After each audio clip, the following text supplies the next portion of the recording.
Thank you. Let's conclude this in the English language. Spiritual and cultural needs of the place and current time, this job creates enduring values. Buildings that stand the test of time and experiences. Buildings that over centuries tell the miraculous secrets of their creation to generations. They attract thousands of tourists and engineers. In the realm of momentary computer solutions, doesn't a master named Artar Manuk, who embodied the wonderful elements of the Cathedral of Ani in Holy Saviour's Church of Gyumri, with the eyes of his soul, look like a hero and a legend? This is an excerpt from an article by Boris Nabatyan dedicated to the 50th anniversary of the Engineering Department of the National Polytechnic University of Armenia, Gayane Aghabalyan branch. Nabatyan and his three friends, who were among the first 12 graduates of the department, celebrated the 50th anniversary of their beloved department in 2011. Among them was my grandfather, Ashraf Petrosyan. In Nabatyan's words, an irreplaceable engineer with many years of experience. During the Soviet Union, after its collapse, and in independent Armenia, my grandfather designed, built, and oversaw the construction of numerous buildings in Gyumri. His love and dedication to his work, the pride of seeing his buildings survive the earthquake, and his sorrow over the ones that collapsed are the pillars of my research. The work that I'm sharing with you today is based on my capstone work at the American University of Armenia. It explores how buildings become milestones in an engineer's life and how his memories of the past and hopes for the future remain embedded in these buildings. When talking about buildings and urban landscapes, one word that comes up a lot is architecture. Everyone in Armenia knows Alexander Tamanyan, the architect who designed the layout of Yerevan. He has a street named after him, a statue in the heart of Yerevan, and a name that will forever live in the collective history of Armenia. But what about the engineers who built what Tamanyan envisioned? What are their stories? What is their relationships with the places they build? How are they attached to their buildings? These are the questions that fueled my research. As Claire Cooper Marcus noted in her work, in the sense that memory of the place is a universal human experience, we're all alike. In a sense that a person's memories are unique, accessible, and meaningful only to that person, specific memories embedded in place cannot be fully experienced by anyone else. While the stories and memories discussed in this research are my grandfather's and might not necessarily reflect the experiences of the others, they do add a layer to understanding the cultural landscape and memory of Gyumri, and especially the memory of the earthquake.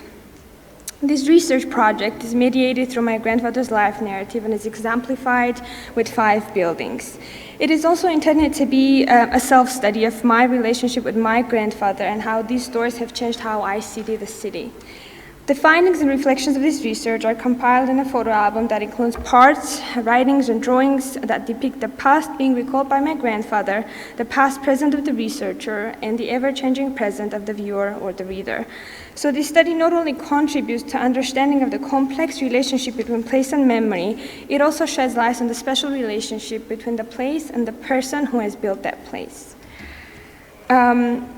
As already mentioned, Gayane Aghabalyan is the second largest city located in the northwestern part of the country, and as two of the reports have indicated, the name Gayane Aghabalyan indicates the Soviet era, whereas Gyumri is the name given during the independent Armenia. And as my grandfather's life story spans from Soviet to independent Armenia, both names will be used interchangeably. On December 7, 1988, at 11:41, Gayane Aghabalyan, Spitak, and neighboring villages were struck by a devastating earthquake, which took the lives of 25,000 people and completely or partially destroyed the cities Spitak, Gayane Aghabalyan, and Kirovakan. Life in today's Gyumri is divided into before and after the earthquake. It is a milestone in everyone's life in Gyumri, Spitak, and beyond. People lost their loved ones, their houses, and my grandfather is no exception. His recollections of the earthquake are particularly remarkable, as he experienced it also as an engineer who saw his buildings, his life's work collapse. I will explore this further while talking about 4 out of the 5 sites of this research. So our very first stop is the railway station of Gyumri, which is an entry point to the city and the highest point of my grandfather's career. When I asked my grandfather which one of his buildings is his favorite, he instantly replied the railway station. The railway station of Gyumri is the oldest and the biggest in Armenia. The current building was constructed in 1979. The architect was Rafik Yegoyan, and the engineer was Ashraf Petrosyan, my grandfather. It is the only non-residential building that my grandfather worked on which survived the earthquake. When I asked what he felt when he saw it, he responded, «Հպարտություն կզգամ, որ նորմալ շենք է, հաճելի է. I feel pride that it's a good building. It feels nice». My grandfather's relationship with the railway station, however, didn't start with this construction. It traces back to the 1940s. My grandfather was born and raised in a village called Arakhvali, which is about 12 kilometers away from Gyumri. While growing up, they had a smithery near their house, and he and his brother used to spend their free time there, and the blacksmith would give them things to do. Growing up in the village taught my grandfather the value and importance of hard work, and living next to a smithery planted a lifelong love of engineering. At the age of 5, he was taking care of their domestic livestock, and when he turned 7, he was trusted with taking the milk and other village products to Leninakan. As a young boy who came to the city from the village, the train station, that very train station, was a point of arrival for my grandfather. His childhood memories of this particular place revolve around trading milk with bread, seeing cars and buses for the first time, and visiting his paternal grandmother.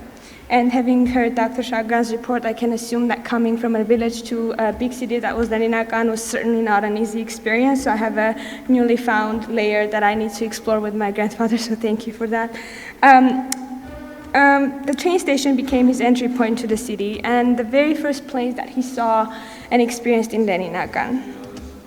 In his early 40s, he returned to that very train station as a quote-unquote city man, with agency and the opportunity to play a part in the formation of the new building. Leninakan was growing, so was the trade, so the city needed a new and a bigger train station. Considering the issues with land, the planning of expanding the old one transformed into a whole new construction from scratch. The construction of the train station was not easy, and my grandfather was against demolishing the old one. He insisted on expansion instead, but it wasn't feasible. The old should always be preserved, he said. Around 40 years, countless buildings, and one devastating earthquake later, the railway station has become the standing evidence of his work, the token of his pride and the highest point of his career. It was the last building that my grandfather engineered, and after that he moved to a managing position. The railway station is now a crossroad of my grandfather's childhood and engineering career. Our next stop is the Polytechnic Institute. As already mentioned, my grandfather is a graduate of the Polytechnic Institute, and similar to the railway station, he returned to this place as an engineer. As the student body of the university grew larger, the authorities decided to construct a bigger building. The No. 4 Art Studio of the Armenian Street project was tasked with the construction. Harutun Shagan as the architect and Ashraf Petrosyan as the lead of the engineering team. My grandfather started his studies in one building, he lectured in the other, and participated in the construction of the last one. So his relationship with the Polytechnic is quite strong, to say the least. But despite the diversity of these experiences, in all our conversations about it, there is only one theme that always emerges: the earthquake. My grandfather was in Yerevan when the earthquake happened, and as soon as he heard the news, he rushed home. The first thing in his mind was, of course, his family, but even then, he had to see the city. As soon as they entered the city, he asked the driver to go to all the neighborhoods. The Polytechnic was very heavily damaged during the earthquake, and many students, unfortunately, were not able to leave it on time and fell victims to the earthquake. So here's a small excerpt from my interview with my grandfather. So about the demolishing of the Polytechnic Institute, mainly the middle part demolished. It happened because in reality, the seismic hazard level of the territory was 9 magnitudes, and in case of 9 magnitude, it is not allowed to build more than 3 floors. The building of the Polytechnic Institute, which was demolished during the earthquake, was made from 9 magnitude to 8, so they could build 5 floors. It is change of the seismic hazard level to be blamed. Otherwise, it wouldn't demolish, and only the middle part was demolished. Do you know why? And I did know the answer, because he tells this story every time we talk about his work. When the earthquake hit, the students ran to the middle, and the building couldn't take the added weight. The repetitions of this story throughout his narrative is another indicator of how strongly he feels about this, and how it's embedded in his memory, in his heart, and his body. The Polytechnic is in the same neighborhood where my grandmother lives, so on his way home on December 7th, he saw the Polytechnic cut in half. When I asked him what he felt when he saw it, he replied, "The collapse of the Polytechnic was like the world collapsed on my head. When I came and I saw it, at that same second that the Polytechnic collapsed the fault of the person who reduced the seismic hazard level of the territory." Later, he also added, "Generally all the buildings, but when I saw the Polytechnic with the middle part collapsed and the two sides standing, dear, it was as if, I don't know, at the moment you can even go mad. I couldn't help myself. I somehow sat on the sidewalk and I couldn't come to my senses, especially that the kids, his sons, were there." My grandfather's recollections of the earthquake are remarkable because they're divided into two parts: an engineer who saw his buildings collapse and a father who didn't know what happened to his family. His answers to my questions about the earthquake are contradictory. In the quote above, he describes his feelings of seeing the Polytechnic in that state and knowing very well that it could have been prevented. At another point, he said, And finally, I came to Polytechnic thinking that the kids are there. First, I had gone to Katya's school. I didn't think about the building. I wondered were the kids there. After the earthquake, I went to your mom's school and saw that nothing had happened. Then I came to Polytechnic, and when I saw that it had collapsed, I thought the kids remained there. Then I somehow got home, and when I found out that everyone was alive, it was as if someone gave the whole world to me. After that, I immediately went to the headquarters because my position was such that I had to go there, so we decided what to do, who was going to do what to save people. At the moment, you don't think about anything else. You look around and you see demolished buildings. Would I think then which building was demolished and which not? What had happened? He was obviously worried about his family, and he thought about his sons when he saw the Polytechnic, but his own answers also speak of the pain he felt as an engineer. He knew very well why it had happened, why the Polytechnic couldn't survive the earthquake. At one point, his experiences of the earthquake diverged from the collective because as an engineer, he knew the earthquake is not to be blamed, rather it was a human mistake. And the Polytechnic was not the only example. In another interview, he talked about multiple other buildings that collapsed because of a similar mistake. In her article, Memorializing the Earthquake, Gayane Aghabalyan writes, "The memory of trauma somewhat differs from the general problems of the anthropology of memory. Here, obviously, we deal with not so much remembering, but finding ways to forget. I believe my grandfather is looking for ways to forget, but he's not doing it by blaming nature or other forces that are out of our control. For him, forgetting means to remember why it had happened and to prevent future cases of such mistakes." The Polytechnic, both as an educational institution and a building, is important for my grandfather. He spent 6 years studying there, then he lectured there for several years, and later he participated in the construction of the new building. These are all notable milestones in any person's life and in his lives as well. But today, Polytechnic for him is a mistake in seismic assessment that led to a tragedy. Our next stops are the Black Fountain, the Kumairi Tour Center, and Chirag Hotel. Growing up, I asked many questions about what Gyumri used to look like before the earthquake, and those questions were mostly directed at my grandfather, and he always had one answer for me. It wasn't the earthquake that destroyed the city, the people did it. As a young child, I didn't comprehend what he was saying. He said the exact same thing during our interviews, but this time it was clear what he meant. My grandfather is an engineer, a very rational profession where anything and everything depends on the right calculations. He was trained to take into account natural disaster and construct resilient buildings. He's not angry at the earthquake because earthquakes happened before and will happen in the future. It's the engineer's job to plan properly and construct resilient buildings that remain standing. My grandfather knows what collapsed was definitely built wrong. He also witnessed the implosions and robberies of standing buildings with minimum damage. According to my grandfather, at the time of the earthquake, Leninakan had over 810 buildings that had one or more stories. On the day of the earthquake, only 153 of these collapsed. The rest remained standing. Another quote by him. Dear, the ones that collapsed, those buildings were dismantled because at the time, you know what it was? It was the Soviet Union, and the buildings that were damaged had to be dismantled. But there are also buildings that nothing happened to them. They started imploding them. They brought and filled Leningrad with army officers. They demolished the buildings, and I fought with them, with the president of the Soviet City Council. I told them, why are you letting them implode? And then they agreed that not all buildings should be demolished, so some remained. Otherwise, they wanted to destroy everything so that there were no 5-story buildings left in the city. The earthquake didn't ruin Leningrad and its cultural landscape, he said. Many buildings, quote unquote, fell victim to the decisions of authorities who relied on funding from the centralized Soviet government in Moscow to build the city from scratch. But history unfolded differently. To make temporary shelters, people who had lost their houses would take any materials they could, not only from collapsed but also standing buildings. My grandfather's buildings were no exception.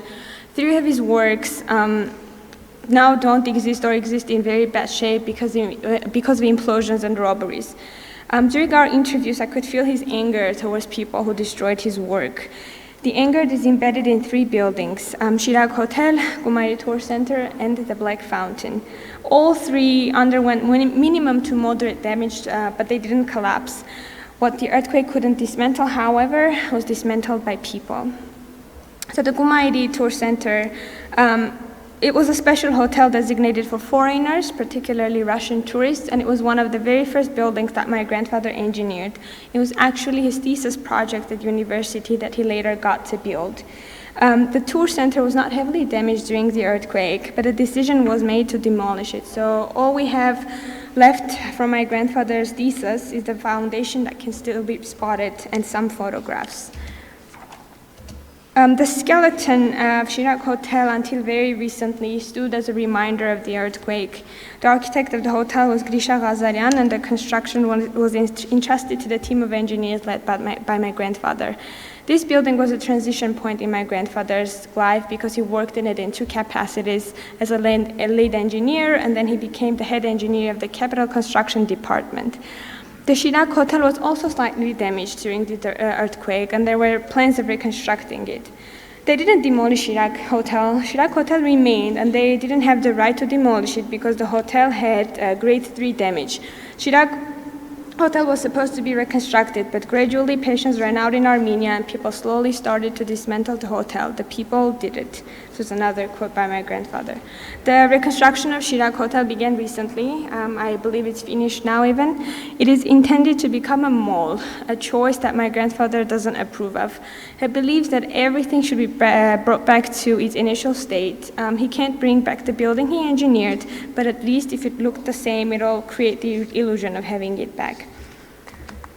And lastly, the Black Fountain, or officially the Friendship Fountain, was built in front of the Polytechnic as an addition to the neighborhood park. The architect was Artur Tarkhanyan, and my grandfather was tasked to follow the construction.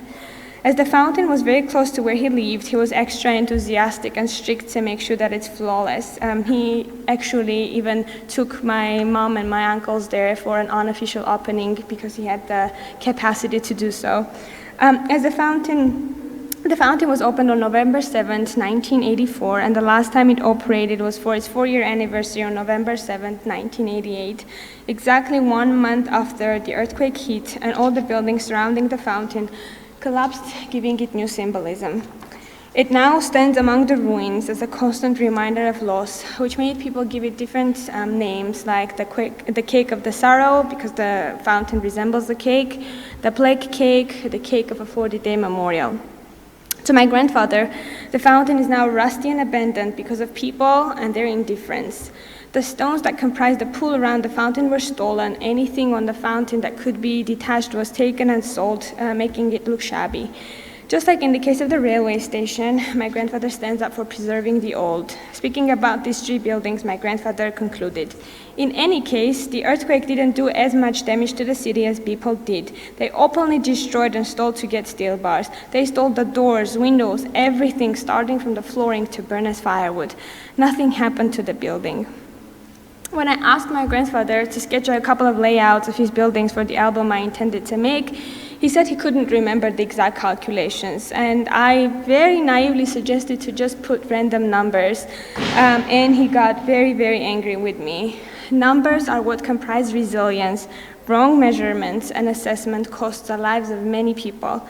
When we look at a building, we see pretty ornaments. My grandfather sees a set of numbers and precise calculations that will determine the future of that building. For an engineer like my grandfather, earthquakes are natural phenomena that are bound to happen, especially in seismic zones like Gyumri. They are fatal tests that your building either passes or doesn't. Gyumri Tour Center, Shirak Hotel, and the Black Fountain now mark my grandfather's words. They are his evidence that the old should always be preserved and that material losses were not caused as much by the earthquake as by people and their decisions. Throughout this research, I discovered more and more layers of my grandfather, his life, and his work. His stories helped me understand him better and understand Gyumri better. So the interviews were not only a means of collecting information, but a shared space and time for grandfather and a granddaughter to develop a closer relationship. Space is subjective. We all see and perceive it differently depending on our culture, our memories, our mood, and our profession. During my first interview with my grandfather, I was struck by how he saw and experienced the city, the earthquake, and its aftermath as an engineer. How the rationality of his profession was contrasted by a very special emotional bond with his buildings. So, together with my grandfather and today with you, we took a spin-heavy trajectory from his childhood in Arch Valley to the ruins of Leninagan in 1988 and to the Gyumri of independent Armenia. He walked me through his professional career, the processes of engineering a building, and the feelings he saw when he sees the buildings. Together we discovered how these buildings stopped being construction made of concrete. They became focal points of nostalgia, anger, pride, satisfaction, happiness, and more. So at the very beginning of this research, it was clear that I'm not merely a researcher. I'm a granddaughter whose relationship with her grandfather will be changed at the end of this study. And it did. It brought me closer to my grandfather and helped me see the city through his lenses. The first time I went to the rail station after learning about its significance for my grandfather, I stood in the middle of the main hall. I looked up at the dome and I saw my grandfather's life narrative written all over it. And Gyumri stopped being just my birthplace. It became my grandfather's legacy. Thank you very much. Thank you, Gayane.